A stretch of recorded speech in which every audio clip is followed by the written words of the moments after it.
You are avoiding the threat of having more money, and that is your fear. In this video, I will show you how your fear is coming in the way of your richest self and share tools and practices used by the wealthy to stop sabotaging their money flow. But first, let's talk about your fear and how not being able to manage your fear is costing you the extra zeros you could have added to your bank account. If you can master your fear the way I'm going to teach you in this video, you will be able to attract the wealth that you have always imagined and create a truly magnetic financial state. Before we get started, let me add a caveat here. If you're looking at this video to just free yourself from debt or learn how to control the urge to shop, this video is not for you, so swipe right away. I will not be propagating living within your means, but rather growing your means by moving from a state of fear to a state of plenty. And I will be sharing tools and techniques to do that with the right systems, habits, and support.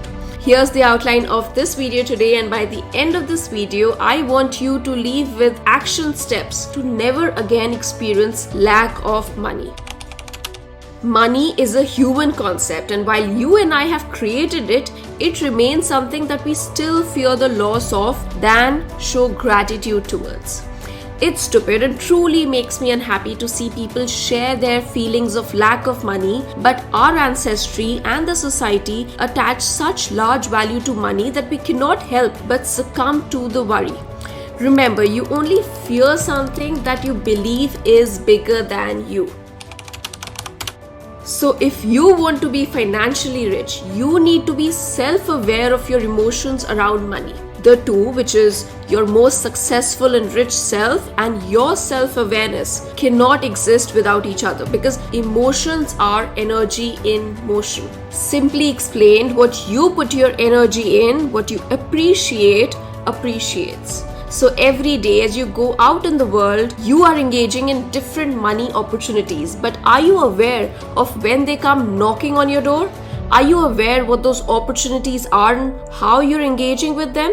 And the last one is the most important. Are you aware of the behaviors you're demonstrating in your engagements with money? 99% of people go through life unconsciously reacting to money, which comes from a state of fear, than consciously engaging with abundant money. So if you could just change how you've been instinctively responding to your feelings about money, you can change your money story. The moment you see the stock markets falling or you see your bonus this year come in only half of what you expected, you go into this angry or unhappy mood. And that is plain reactivity. But what you're lacking is clear communication with your emotions around money here.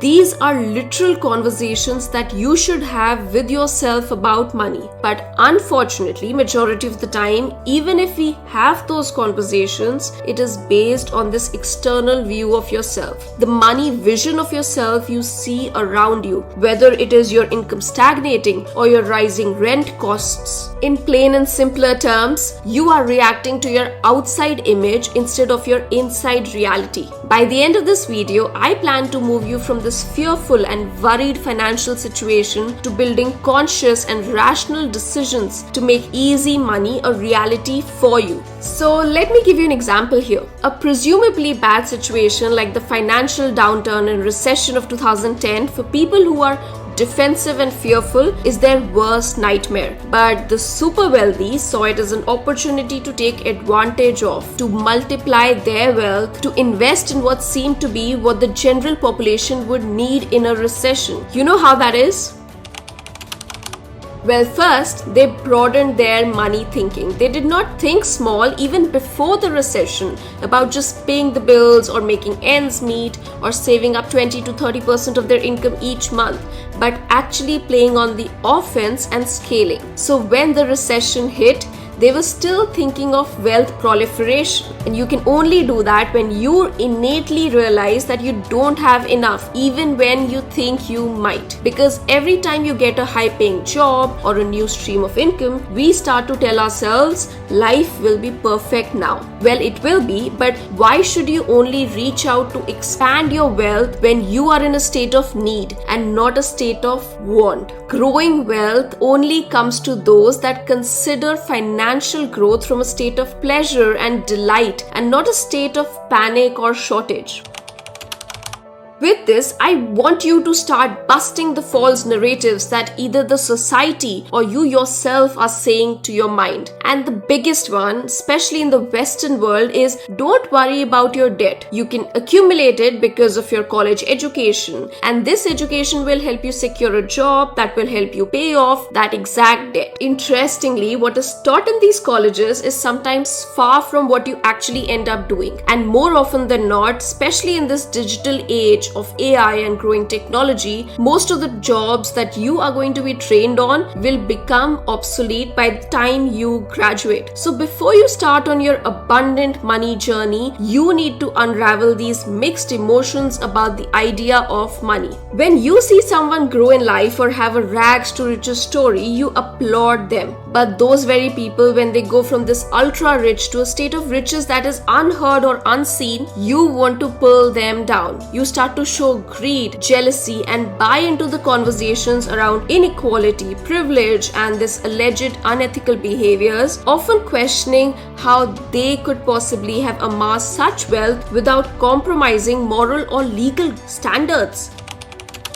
And that's purely coming from your money trauma. If you cannot fathom that excessive abundance is possible for you, you have lost half the battle. So here are the steps, and in turn they're tools I want you to use to change that money story you have and thus remove that fear or lack of money. I want you to be self-aware the next time you buy into the idea of scarcity of money or the idea that there is limited to go around. 95% of the time, this is the cause of our fear of money because we believe we are competing with others for money and wealth. The tool I want you to use here is self-talk. The self-talk of the more I give, the more I receive. And it's just like a tree. The more you tend to it and care for it, like watering, fertilizing, pruning, the more it produces fruit. It is the law of nature. It is the law of the world that the tree's fruits feeds people who seed new trees. So the ecosystem continues the cycle of giving and receiving. Second,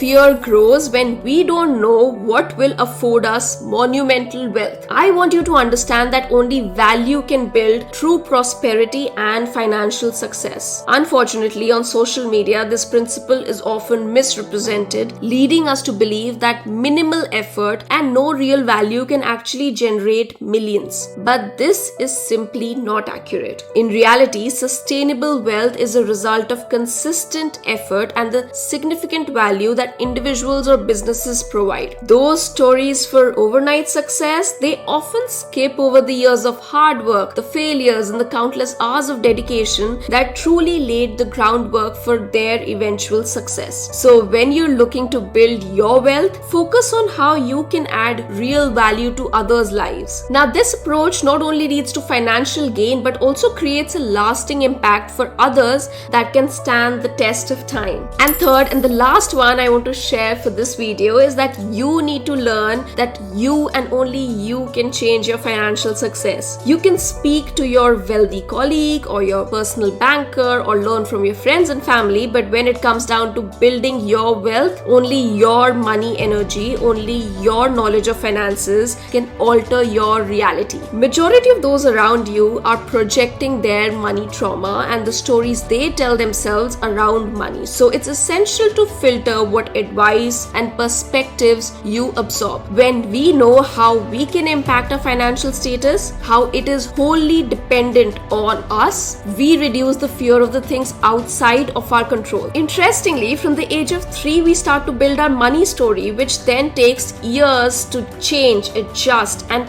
finally align to what we want it to be. This is why it becomes extremely essential that you have money conversations with yourself to understand where you stand and how you feel about money. And the moment you do that, you let yourself open to new emotions of money. The moment you realize how much control you have over your future financial well-being and your emotions around money, the fear literally will evaporate. If you are interested to learn more about what worked for me personally in building my money story, check out the video right here. I will see you there. Bye.